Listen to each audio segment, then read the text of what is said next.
Welcome back to the Kalispell Warhawk Dynasty, everybody. It's year 7, and the recruiting trail really never ends. We have started 3-0 this year, but I am still focused on building up the team for years to come. We've already seen an early impact on last year's recruiting class with quarterback Brandon Warren, whose dual threat abilities have been a big part of our success early in the year. Also, wide receiver Carl Joyce has had long touchdowns already, and he is making the most of his catches here in his young Kalispell career. Who knows, some of the prospects we discussed today could be making a very early impact for next year's Kalispell team. As always, Blackjack and I have teamed up yet again for a recruiting special here in the Kalispell Dynasty. Blackjack will introduce you to a number of key players to watch out for in this upcoming recruiting class. And then we'll go through the recruiting board and see the top prospects I am hoping to bring to Kalispell football. I'll kick it to Blackjack now, and I'll see you after he is wrapped up. It's 2023 here in year 7 of Kalispell on the recruiting trail, and it's been quite a magical ride thus far with this Kalispell team and all the changes and all the players that have come in. And I think we should take some time out to congratulate 4 Warhawks who are now currently signed to NFL teams before we get started here with the recruiting class.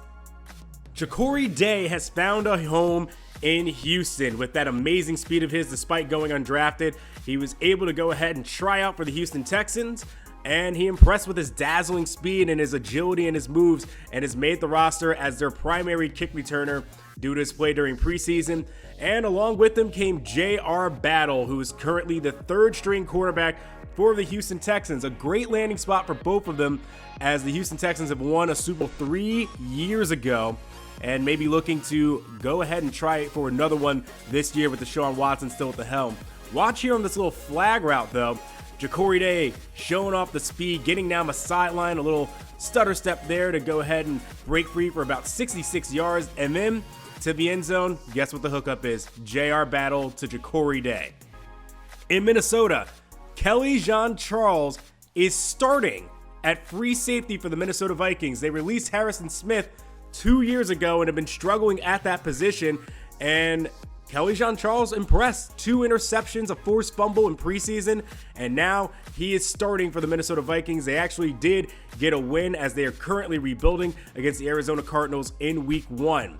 Which takes us to the last Kalispell player that is currently signed by an NFL team. Roscoe Sheridan ran for over 300 yards, no touchdowns in preseason with the Denver Broncos, which made it kind of questionable that they then cut him after preseason.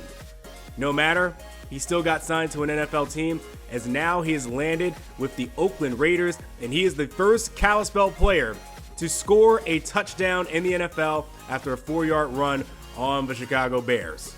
So back to Kalispell we are. We're actually throwing this one back about 2 years ago. There was a quarterback there that I didn't really get a good chance to look at. You can even see here, there's Hayden Jean-Charles in the picture, Antoine Knightley here making the catch on this particular play. It's a quarterback by the name of Jasper Holland. His family decided that they wanted to move out of Montana during his sophomore year and go out to Idaho, specifically in Coeur d'Alene, to be a little closer to Washington State.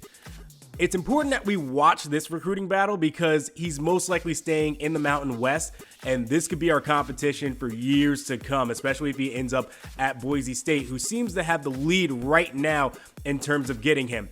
Remy Jean-Charles said that he's probably the most special kid outside of his own children, of course. Got to protect the ego there with him. That he's ever had the pleasure of coaching. Very patient, very studious, and even though he has the ability to run with his legs, he only does so on a need-to basis. He likes being a pocket passer. He's very comfortable there. He will take his time and make accurate throws, and he can make any throw you need him to, down the sideline, throwing the fade route, whatever you need. He's got the arm strength and the accuracy to do it. The only knock against him is really his height. He comes in at 6 foot. In reality, he may be like 5'11 and a half. But you can't really beat talent. You can't beat an arm like that regardless of what the height is. I'm definitely excited to see him at the next level. Sad that he won't be here in Kalispell though. But keep an eye on him. I think we're going to be seeing a lot of him next season. Speaking of possible Boise State recruits, that takes us to Sung-Ho Kwak, who is also a member of the Jean Charles family football camp, who plays at Kalispell and is the quarterback there right now. He has gotten a lot better this year in terms of accuracy, and a big part of that is timing. Watch here. He reads the blitz. You see that? He knows that the halfback angle is coming. And he knows that the blitz is coming as well. He's got 6 men charging straight up the middle, throws the angle route, and that goes for 60, 70 yards. And it's all because he makes his reads and understands timing. He's gotten so much better at that this year. The timing of his routes has gotten a lot better. He understands when receivers are making their breaks, and that's helped a lot with his accuracy. The arm strength is still a bit of a problem. If we were to bring him in, I don't know what you do with him. Do you make him a running back? Do you keep him a quarterback? Who knows? If we don't bring him in, it looks like Boise State currently has the lead for him.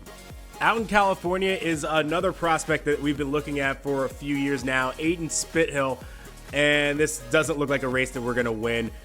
His brother currently at Cal. Now he's looking possibly at going to Stanford.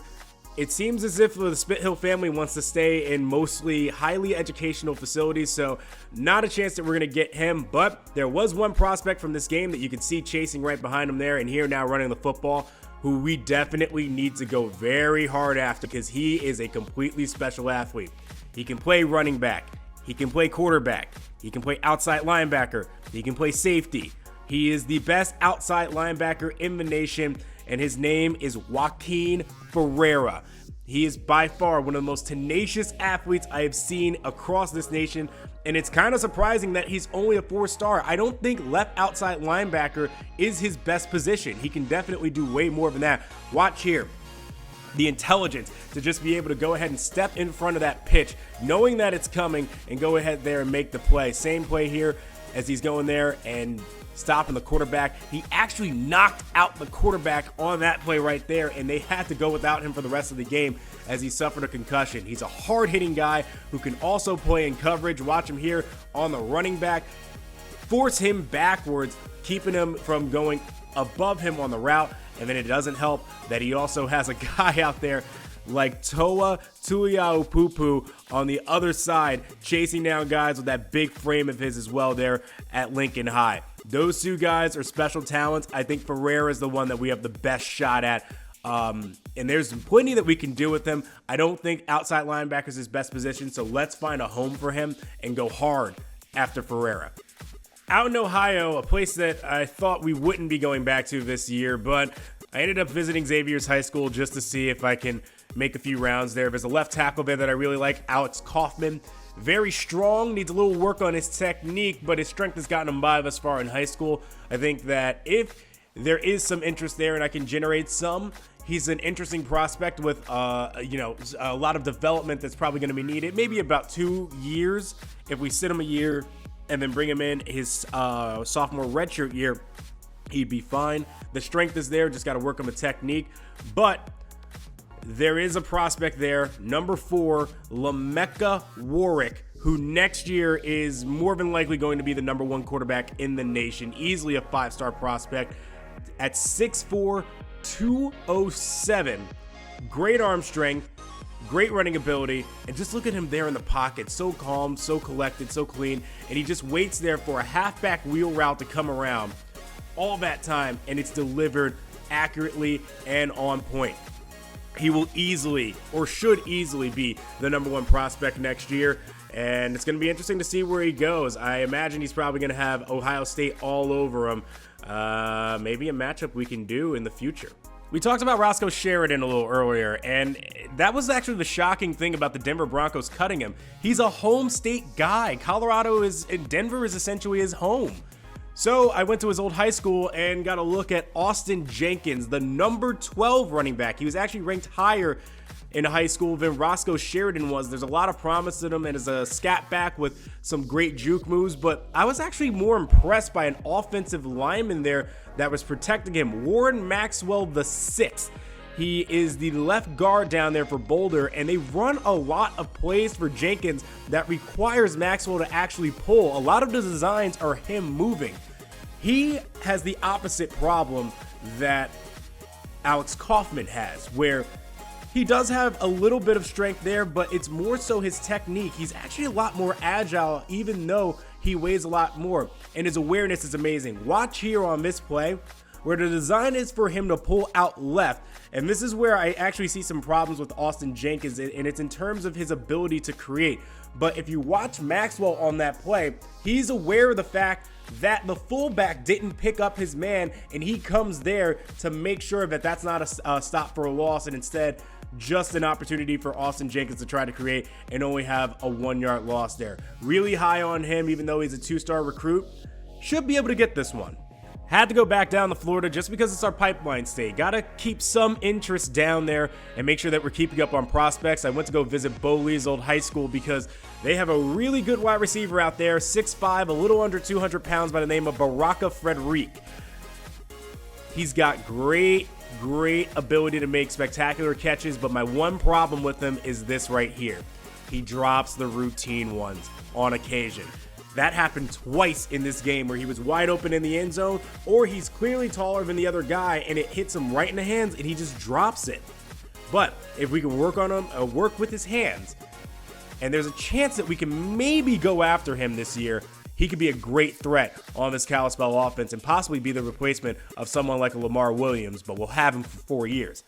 Now, the quarterback here, Quan Tippins, we're not going to have a shot at all. He's not interested at all in coming there, and it seems like at Palmetto, you have to be a big guy that can run over people. If you watch that read option play, the defensive lineman stays at home on him, and he still runs over him anyway. He runs over the linebacker, but then is brought down by this man right here, the corner for Sarasota High, whose name is Jaden Jordan. He's probably one of the best corners that they have there at Sarasota, and he's a really good tackler. Now, from the technique that I've seen from him, he does a good job of baiting guys, but he still needs some work in coverage, and he's really bad in press. He will get beaten bad in press. So he's nothing like Juno Springs, but given maybe like 3 years of development, he can maybe be a good complement to someone like Juno down the line. If we work on him, he can become a really solid all-around player, but at least in the secondary, you know he'll make the tackle. There's 2 more prospects that I think that we actually have a very high chance of getting. One is the defensive end that I didn't actually get to see a lot of because I haven't gone down to Nevada at all. Out of Las Vegas, it's Maurice Collins, the defensive end.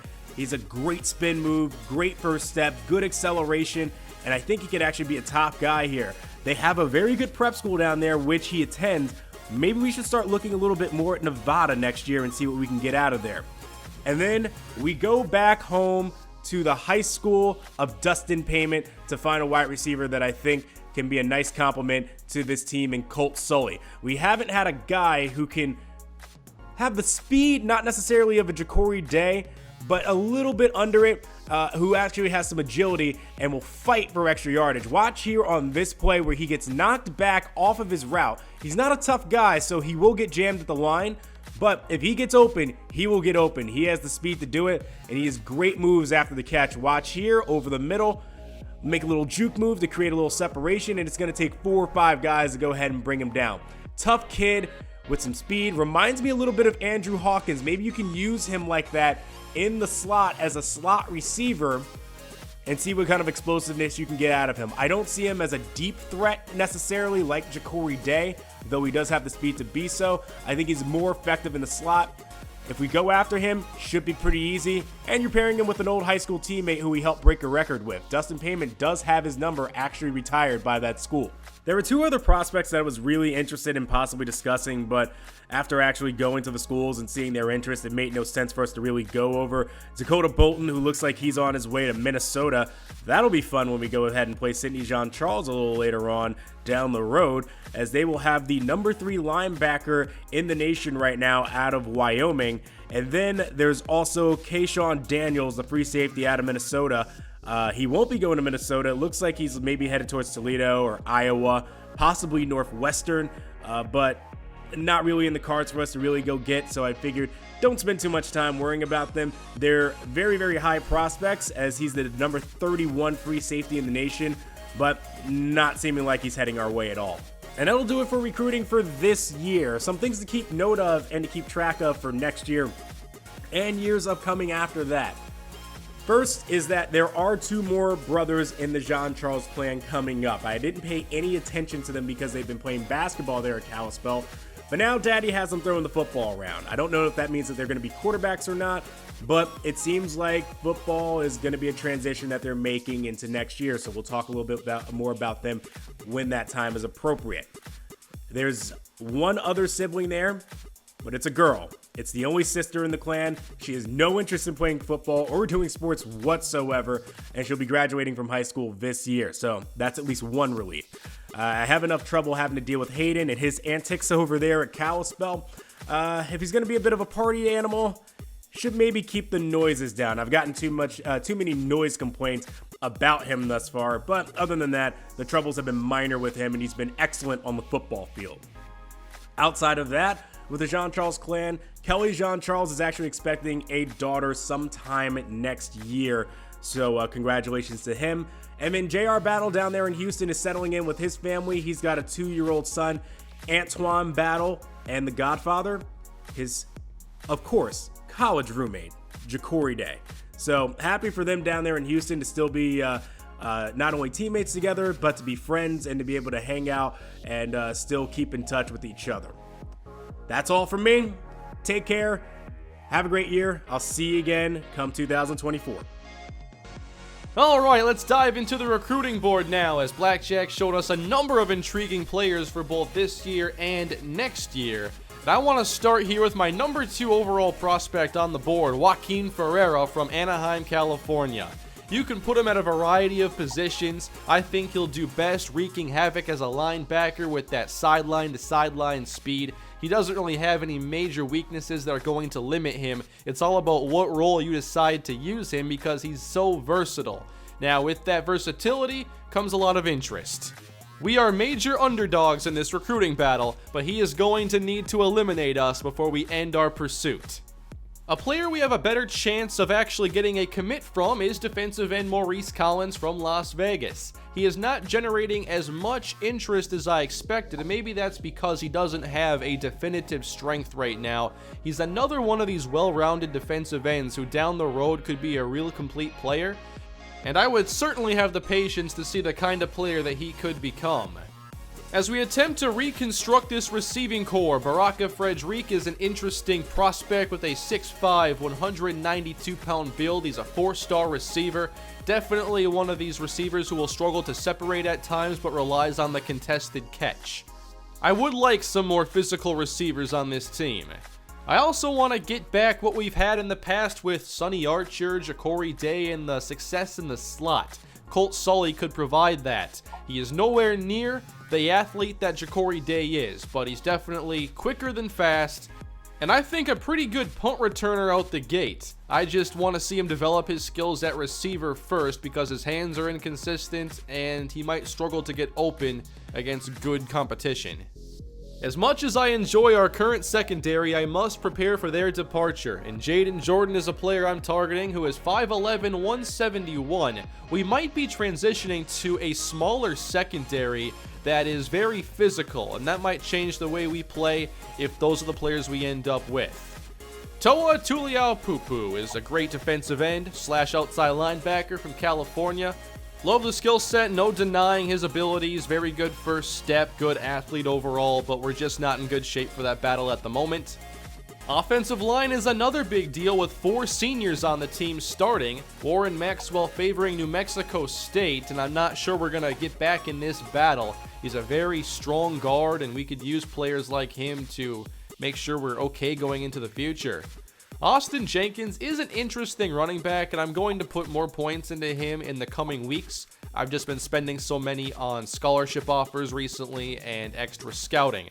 Dakota Bolton, here's an interesting player because he's not getting as much attention as you would think, and I was really down on this battle early on, but it's actually one that we might be able to take advantage of if we get aggressive here very shortly. He does have scholarship offers, but this battle is far from over.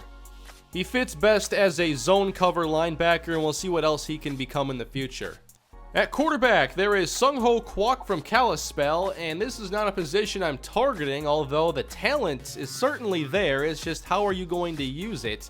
I think he'd be great for an option-style offense, and we're certainly incorporating some of that in our offense now, but I think we're good at quarterback for a long time. Aiden Spithill would have been a great player to target, but he had clear interest in Stanford, and this is not really much of a battle anymore. I expect a commit any week. Alex Kaufman just continues our lack of success in the state of Ohio. It's the toughest state we have recruited in this entire series. Jasper Holland, I expect he'll be a Boise State Bronco, and he's an intriguing quarterback option. He does have mobility and a good arm. I think he has a very high ceiling. And then there's Kayshawn Daniels from Minneapolis, who is favoring Toledo, and this has been a one-sided battle the entire way.